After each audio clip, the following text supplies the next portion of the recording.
Please, ladies and gentlemen, welcome to the Innovation Panel.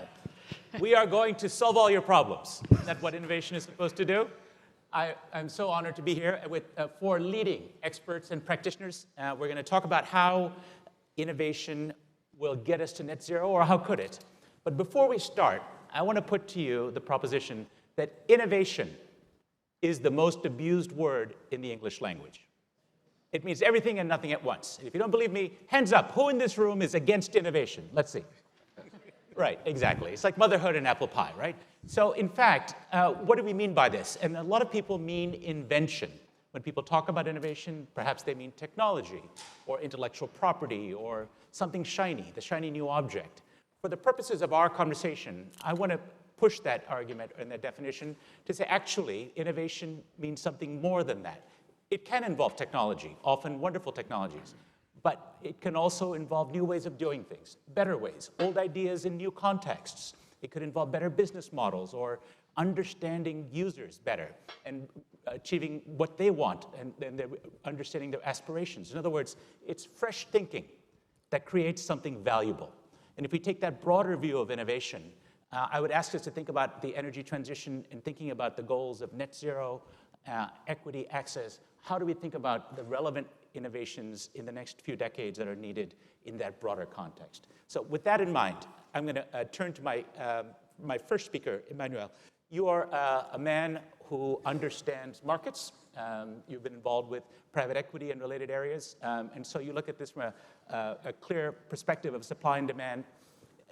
You've observed, and rightly so, with Václav Smil and others, that energy transitions typically happen when you have demand, ultimately. Demand-driven is how we've seen transitions throughout history. We're at a moment in time, it is argued, where we don't have time for that. And so the premise of the Inflation Reduction Act and related laws around the world are we need to kickstart this with supply. What's your perspective looking at this from the markets? Can you get what we need from this kind of supply kickstart that the American and European and other laws around the world that are trying to provide the supply of things like hydrogen, the hottest topic these days, and other technologies? Is this going to work? How do you see it from your perspective? Yes. It's still going to be demand-led, never supply-pushed. This is never how innovation happens. It's always led by demand. There's a technology that's coming to fruition. There's a new way to do business, a new business model. What I think legislation or support from the regulator is helping to do here is to accelerate the elimination of what we call the green premium, right? So when a new technology comes to age, while it's usually a bit more expensive than the one it replaces, simply because it's not at scale yet, and you have a number. So what the IRA and other policies across the world are helping to accelerate is to remove part of that green premium, to help removing that part. But it's still demand-led. It's not supply pushed. And this is, I think, the role of the regulator, and I think they are doing fairly well their job, at least in developed economies today. Just to take a specific example, take something like green steel, which is one of those sectors. 7-8% of global anthropogenic emissions come from the steel sector, on par with, let's say, cement, another big contributor. What demand is there really for what is ultimately a commodity product, steel, right? The end user who has steel in their appliances or vehicles, they don't see any particular benefit, though there may be a cosmic benefit, an environmental benefit, a moral benefit, but unless it's embedded in policy, where do you see the demand coming for something like that? Steel is probably the best example. So if you look at what's happening in Europe, especially, all right? So in Europe, most of steel is produced out of blast furnaces, a lot of coking coal, and basically 2 tons of CO2 generated for each ton of steel. Now, you can do green steel. You can do zero carbon steel. With hydrogen DRI, you directly reduce with green hydrogen, you reduce the iron ore. You mix it with scrap, and then you get your green iron. And renewable energy to power the exactly, and you do this with always there. So it's possible. Now, the net result at the end, that ton of green steel, zero carbon steel, is still 30% more expensive. You still have a 30% green premium. This is where you can help with a bit of policies, de-risking this, and the European ETS system will help also here, and making the brown steel, the old steel, more and more difficult to generate and to create. But still, there is a demand at 30%, because if you are making cars with that steel, that 30% green premium is going to represent something like 250, 300 euros per car. If you're making a luxury car in Germany, you take that trade because you're going to meaningfully reduce the CO2 footprint of your car.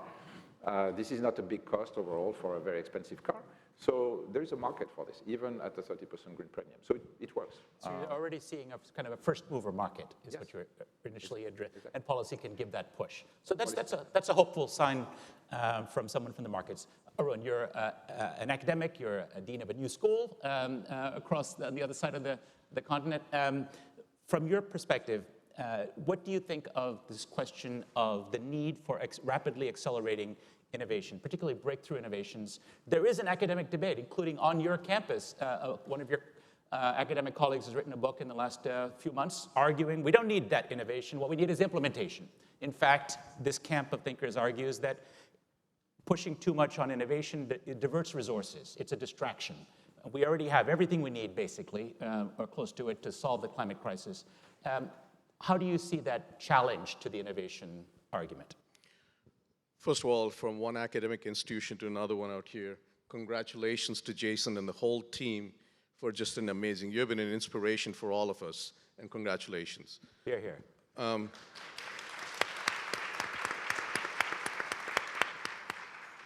I think we just heard from the previous panel that different parts of the world are starting from different initial condition and boundary conditions. So to say that we've all got all the innovations figured out and just deploy, and that's going to solve the whole economic transition globally, I think is mistaken, to be honest. Now, it is not either or. I think you've got to deploy the things that we have at scale today, and where the green premium is taken care of just by scaling, like solar and wind and other things, and electrification of transportation. But there are many others, exactly like steel and cement. If you were to decarbonize that, you have to pay a premium. So there is innovation needed to bring down the cost to reduce the premium. We have to have, as all studies have shown, if you are to keep below 2 degrees, global average temperature rise below 2 degrees, you've got to have negative emissions. And we haven't paid enough attention to energy efficiency.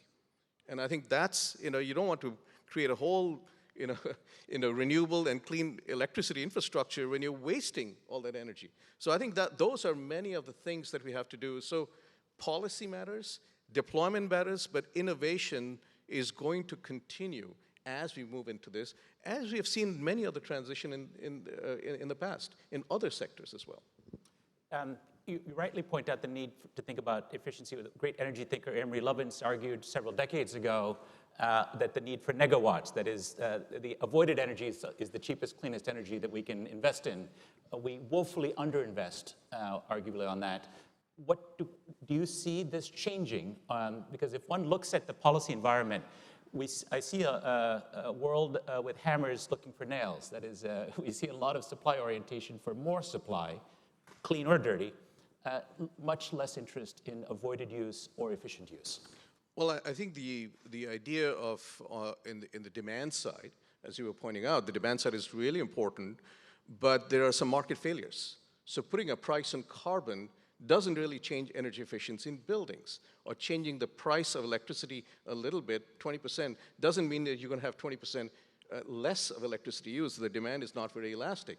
So you need some kind of sensible regulatory measures. Appliance standards is a wonderful way to reduce the energy consumption of appliances. But we have building codes, but we don't have performance-based measures or standards. And I think that's the kind of thing the current administration, the Biden administration, has introduced voluntary ones for federal buildings. That's a start. But this has to go much deeper than that to really reduce the energy consumption. And then this deployment in solar and wind doesn't have to be, they'll catch up. to the demand. Otherwise, it's going to be very hard to catch up to the demand, especially in developing economies. I want to pick up on this point that you're making about the role of regulations. You mentioned the building sector. Turning to you, Anne, you've observed that letting markets play themselves out doesn't always work in clean tech because the innovation is too undifferentiated, right? Low carbon cement versus high carbon cement or normal cement, the point I made about green steel. What is the role for technology forcing regulations, for example, in this kind of environment? Again, we're talking about spurring both incremental innovation but also breakthrough innovations.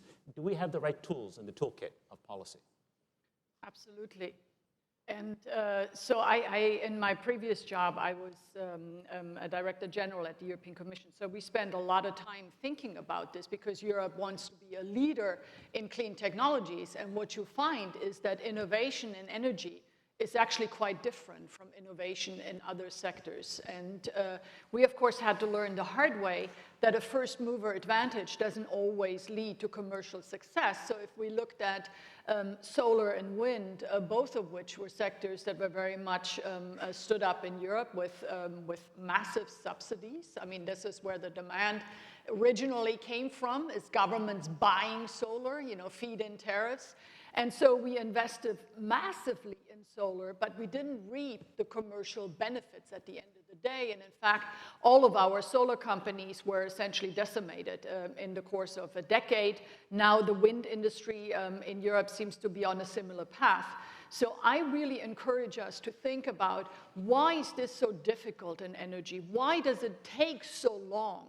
And the conclusion that I've come to is it is just really not the type of product that where a demand magically arises, because it's not really a consumer product. So green steel will not feel palpably different from CO2 intensive steel. The same for low carbon cement. The same if you fly on an airplane that flies with SAF, sustainable aviation fuels versus kerosene.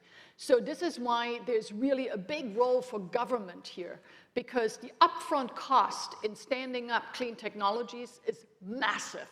And I don't think it is realistic to just look at companies to carry that cost, precisely because the first mover advantage isn't so visible, isn't so palpable as it is in other sectors. And here we really, from a public policy perspective, we need to wrap our minds around it. I think the IRA in the US is one of these answers. Europe is now going the same path. But this is really something we need to wrap our minds around, because if the only difference is that the cost is higher, so this is what Bill Gates likes to call the green premium, but the product itself is not really that different, it's very difficult for me to see how we generate the necessary demand. So we really need to get to the core of this. Go further than that, and that another difference in this industry, as opposed to, say, healthcare, where you have enormous thirst for innovation among end users, customers. We want to live longer. We want our loved ones to have new drugs, and society is willing to pay for it usually.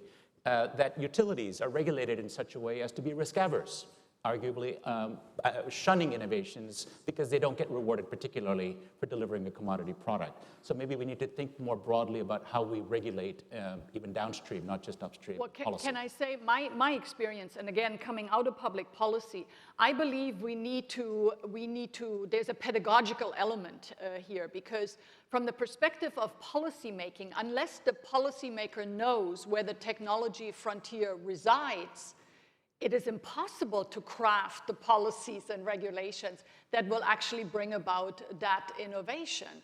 So we really need to bring them along, because energy on balance, and I just made myself very unpopular in a roundtable with the oil and gas industry, where I said that on balance, it's not an industry that's known for huge breakthrough innovations, right?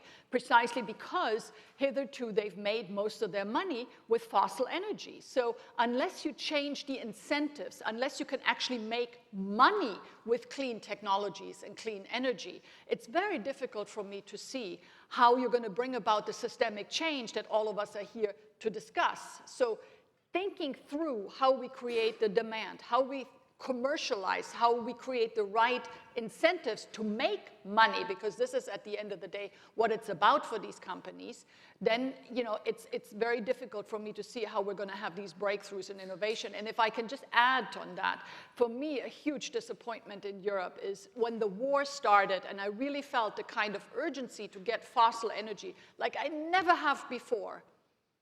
The big disappointment is that what was possible in COVID with a health breakthrough in form of the mRNA vaccine, we haven't really been able to deliver in energy. And this is a huge disappointment to me, because between sort of, a massive climate crisis, a war on our doorstep, and sort of big declines in competitiveness, if Europe cannot deliver it under these circumstances, then it's very difficult for me to see, how we're going to be able to do this.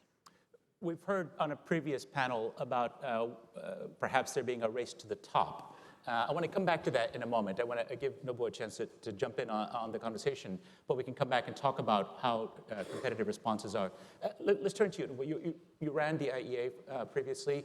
You had an opportunity to look across the range of future technologies. One that I know that you've thought a lot about is the prospect for hydrogen, which also has been mentioned earlier today. This is not the first time people have been enthusiastic about hydrogen. Jules Verne wrote about this more than 160 years ago in the Mysterious Island. 20 years ago, I can remember covering Ballard and Daimler Chrysler and companies that were investing billions and billions of dollars. That proved a false dawn at that time. What's different this time that perhaps suggests to you that it's a real takeoff for hydrogen in certain applications? Yeah. Vijay, thank you very much for asking me about hydrogen. When I was executive director of the IEA, well, nobody was talking about hydrogen. In fact, it was just starting at that time. Japan started introducing the Toyota Mirai, the hydrogen fuel cell vehicle, to 2014.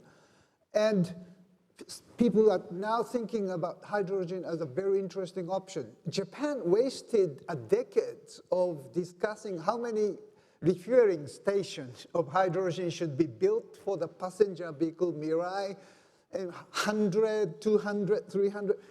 It's not really coming to the industrial scale. But now, China took up much more seriously about the commercial fleet of hydrogen vehicle for buses, trucks, etc. And then came Europe as a huge, say, user of hydrogen for the transition.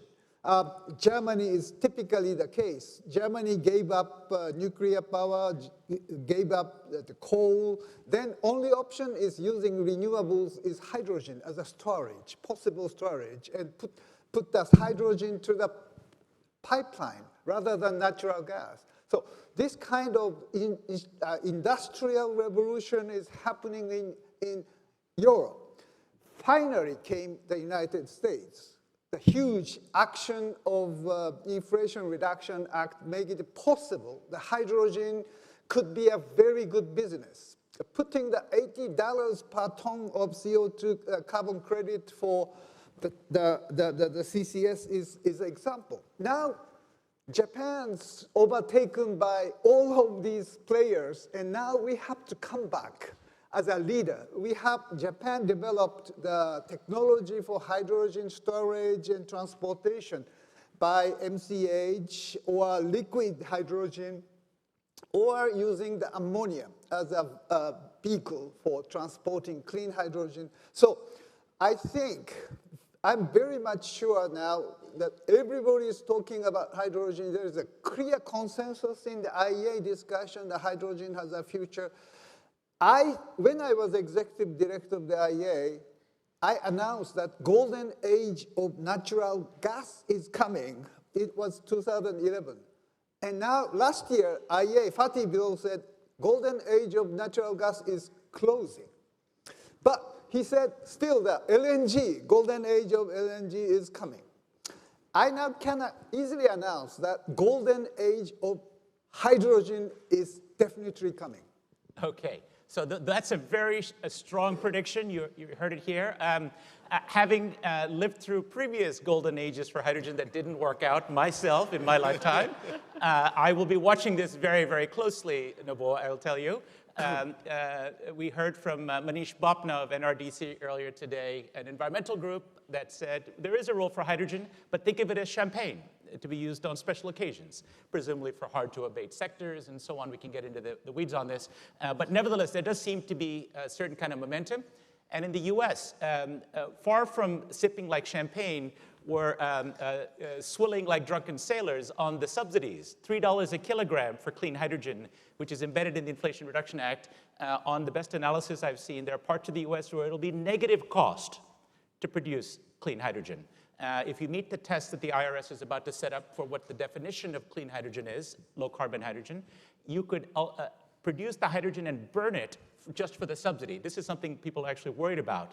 Anne's friends in Europe may be finding that American taxpayers are shipping subsidized hydrogen in the form of ammonia and so on. So we may get into some very perverse outcomes that would create a backlash. But I want to ask my panelists, we've heard a big prediction from Nobuo at the end of my panel here. Who wants to jump in with another perspective? Let's start with you, Manuel. Yeah, Maybe we'll come to Arun next. And I would say there's, and sorry, Tanaka-san, but I don't think there's any golden age of hydrogen coming. There's a hype around hydrogen, a bit as you described, Vijay. This is probably the consequence of thinking too much in supply terms instead of demand and innovation. So clearly, it's becoming clear that hydrogen will not happen for road transportation. So lithium-ion batteries or other type of batteries are going to be much more efficient. And I'm not talking about cars for rich people in developed economies. You start seeing very good electric cars being sold to the public at $10,000 or less in India, electric. So that's it. So road transportation on hydrogen probably not going to happen. Hydrogen for heat, at least below 1500 Celsius, not going to happen. More heat pumps were installed in the US. I'm not talking about Sweden. In the US, more heat pumps were installed last year than gas boilers. And then, of course, you go to other geographies, it's even better. So not for building HVAC. For some hard-to-abate sectors, yes, for green steel, maybe cement, maybe shipping, maybe aviation. The jury's still out on those. I think the whole hype around hydrogen is what, as an investor, would qualify as a very big technology risk. We need a bit of cautiousness around this. So hydrogen will be needed, but again, let's take a demand approach, not a supply push, because the supply push will lead us to a lot of mistakes. Arun, what do you think? Well, I mean, we already have a hydrogen economy. We produce 100 million tons of hydrogen per year, most of it for fertilizers, ammonia production. We won't have food on our table if you don't have hydrogen, and it all comes from natural gas or coal gasification today. So the big question is not so much whether we'll have a hydrogen economy or not. We will grow from 100 million tons to more.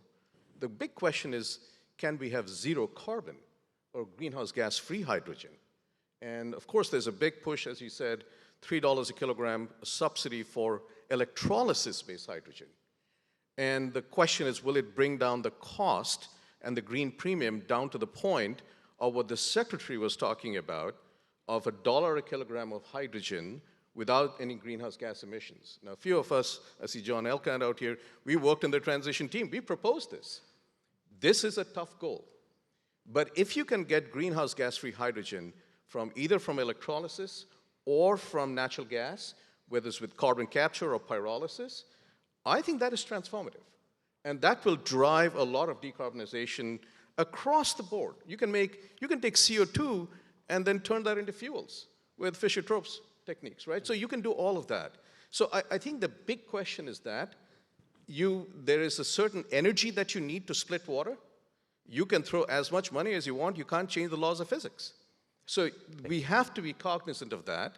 And $1 a kilogram greenhouse gas-free hydrogen from electrolysis is really hard if you don't have the subsidy. So that's the real question. And I would say that this is something that no one's talking about, but the real breakthrough that could happen is geologic hydrogen. There are hydrogen tanks and hydrogen reservoirs that you find, but where that hydrogen comes from is mineral ores, which changes, I won't go into the science, the oxidation state, and that splits water into hydrogen, that can actually get to $1 a kilogram of hydrogen and without any greenhouse gas emission at scale. And that's the very important part, at scale. No, I know they've found some deposits in Mali. Those are well documented, but you think this could be much broader? I'm This hearing could a bit be of a much buzz broader. about this. It's the mineral ore that produces hydrogen. If you capture the mineral ore, that's the way to do it. All right, well, see, this is a panel that you can use, folks, when you get back home. There's going to be hydrogen in them there hills. Just the point on this, then assuming that we get to that point, which would be amazing, then you have a slightly difficult problem to solve, which is to transport hydrogen. Very difficult, very expensive, right? So like 30 times more expensive than LNG. So that's the other thing. But Absolutely. Anne, you want to jump in on this before we shift to some Yeah, questions from the floor? I think that we would also be more bullish on hydrogen than Emmanuel is. Bill Gates likes to call hydrogen the Swiss knife of decarbonization. I think that everything that cannot be electrified, hydrogen will be of interest. So just in Davos, I moderated a panel on hydrogen and aviation that I have to say was very convincing. It's also heavy-duty vehicles and green steel. So I think there's a lot of relevance. What I wanted to say, however, is we have several portfolio companies in the clean hydrogen space that have produced real solutions. I mean, there's one in Israel that can make green hydrogen without electrolysis. There's another one in Spain that has figured out how to transport hydrogen in existing gas pipeline infrastructure. This goes back to the point I made earlier. We need to know what the technology frontier is, because right now these companies are undercapitalized. It's not scaling because no one knows it exists, right? So this is where it's really the responsibility of the policymaker to pay more attention to what is the technology frontier. Okay, so in a sense, a bit of a rebuttal. It may still be champagne, but maybe we'll drink more champagne more often than we're currently envisioning. Okay, I want to take a couple of the questions that have been submitted from the floor. Thank you for doing that, as well as from the Zoom. And whoever wants to jump in, just make a motion. You can jump in here. Now, we've heard a lot about servers using a lot of electricity, consuming energy. The question here is, how can AI drive energy innovation and efficiency? That is to flip it in the other direction. Yes, please, Noble. AI. AI. Yes, I think, let's say, transformation, energy transformation and digital transformation happens together.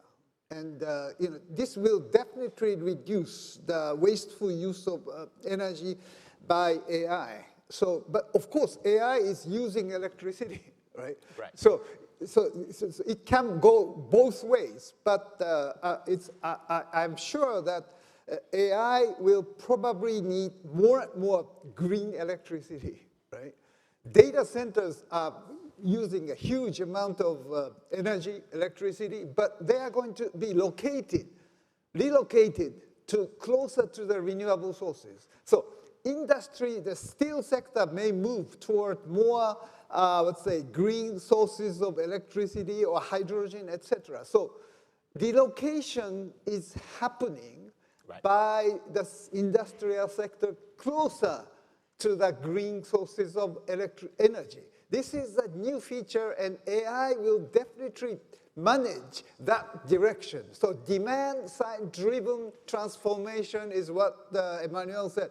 That is probably happening through the AI reform. Arun, I know your center has looked at this. What's your quick take on this? I think we should ask ChatGPT that question. But look, no, we broke up, I'm afraid. We had a falling out. But look, there's a fundamental issue in the computing industry, and that is energy consumption. We are 7, 8 orders of magnitude from the theoretical limit. And that's just the design of how we make our chips, how we compute the algorithms, et cetera. I won't go into the details of this, but that is it's not just AI. It is a fundamental challenge, and it's not Moore's law today of doubling the density. It's really the energy consumption, and a lot of it is storage. So there's a much bigger issue. AI actually aggravates the problem because we use a lot of energy, especially in the edges, and so that is a real issue. A quick question on virtual power plants and decentralized approaches, which I'm a huge fan of, but we haven't seen sufficient progress in. Does anyone have a thought on whether these will continue to be the nice to do on the periphery, or will this play a much bigger role? How would it play a much bigger role in the future? I think it's happening. It requires a lot of AI. That's the main ingredient for VPPs, right? So AI and distributed energy resources. But it's happening. There's, I think the second week of February this year was a bit cold in the UK. So National Grid was just in case asking 2 coal-fired power plants to warm up, to get ready to go online. And those 2 coal-fired power plants did not need to go online because a couple of retailers with a lot of homes and EV chargers were able to ship back to National Grid something like a gigawatt hour. Right. So those 2 coal-fired stayed on standby. So it's happening. It's a gigawatt hour for a retailer who is controlling roughly 5 million homes in the UK. So it's a good start. And I think we should see proliferating this type of models going forward. Yes, Anne, a quick point on this. Quickly, if you want to do this, you need to digitize the electricity grid. I mean, because you can't be a prosumer unless you have data on your energy usage. And I believe that this is very relevant to the previous question, because unless you have the data and you can aggregate that data, you will not get the intelligence that's part of the AI, right? So, I mean, I feel so often in energy, we just simply don't have the data to make smart decisions. So there are ways to overcome that. I recommend studying what has happened in Italy, which has digitized the electricity grid, and it has allowed them to steer it much more carefully and smartly as a result. But there are real-world obstacles, right? We're going to have millions, if soon tens and hundreds of millions of electric vehicles. Every one made by Volkswagen will be capable of bidirectional charging, among other companies. But many times, utilities are reluctant to allow multi-directional flows of power. Battery companies and the car makers are reluctant to have usage of this feeding into the grid, as is possible today. So we see obstacles in the real world, as well as regulation. How is this regulated? How are you monetizing this? So there are questions to be worked out along the way. We have just a very short amount of time left. I want to pick up on the last question on my sheet from the floor, which gets to a lightning round I wanted to do with you all anyway, to put you on the spot. By the year 2040, I want you to predict, in one sentence or less, which innovation will have the most impact on the energy transition by the year 2040? Emmanuel, you're first. AI, artificial intelligence, to manage a digital and decentralized grid, to make better alternative proteins, to make better blends of molecule fuels, because we'll still probably have a few of those, to measure better your carbon footprint, and so on and so forth. So AI will be probably the backbone of many, many applications in decarbonization. Arun, you ran ARPA-E. You stood it up, the innovation arm of the Department of Energy. So there's a lot of pressure on you to get this right. I think that the question is, there are multiple solutions. I think it's hard to say which one's going to be most, but I would just complement that. I agree with what Emmanuel just said. I would complement that by highlighting something that most people don't talk about. And that is, if you really want to address decarbonization, one of the easiest way to do that is with agriculture, with food. And use of agriculture for negative emissions is one of the cheapest way to do so, but the ag industry is not geared up to do it.